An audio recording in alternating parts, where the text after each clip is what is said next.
Thank you, Ashok. So as Ashok has said, I'm a radiographer by background. I wonder if you can just put the next slide up for me, please. Just to introduce myself. So I do work at the University of Suffolk, as Ashok has said, but also work with radiography educators nationally. And if you can just go to the next slide, I'll just give you a little bit of background of how I came to be involved in values-based practice. So I first heard Bill speak in 2015 at a study day that I was at and was inspired. It was interesting to hear how Ashok and Bill met one another and how it was serendipitous. And I would say the same thing about this.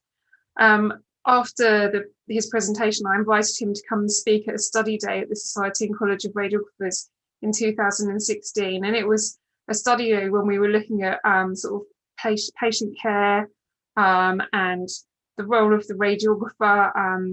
And it really sparked an interest for me in values-based practice and also others who were at the study day. And so with Bill and Ashok's help, we ran a series of other study days for radiographers on VBP and really felt that actually we needed to do more than just study days. And so with a group of radiography educators, I looked at the original VBP training manual, and with these colleagues, we adapted it for use in radiography.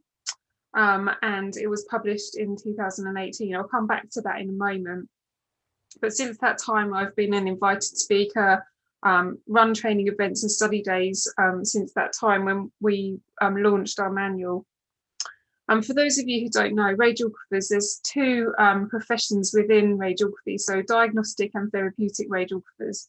I'm a diagnostic radiographer, and our role is to image patients to find out what's wrong with them, really. So using a variety of different imaging techniques, X-ray, ultrasound, CT, MRI, radionuclide imaging, I could go on. And therapeutic radiographers use X-rays to treat patients who mainly have cancer. But our VBP training manual was really targeted at both groups of radiographers, really helping them to think about how they can use values-based practice in their own particular field. Please could I have the next slide? So values-based practice absolutely fits in radiography, even though we spend a very short period of time with our patients, either as a diagnostic or a therapeutic radiographer. We still need to think about what's important to the patient. And so when I'm training, I refer them back to our standards of proficiency, the Health and Care Professions Council 2013. And there are three particular statements that I refer people to when they're thinking about how does VBP fit with my practice.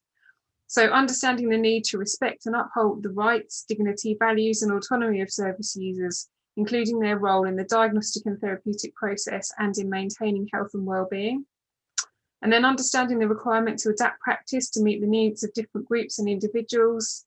And then understanding the need to provide service users or people acting on their behalf with the information necessary to enable them to make informed decisions. So that's a key part of our training package, as well as obviously things that you're probably familiar with in terms of some of the exercises that we do with the participants, and then case studies. If you can move on to the next slide, please.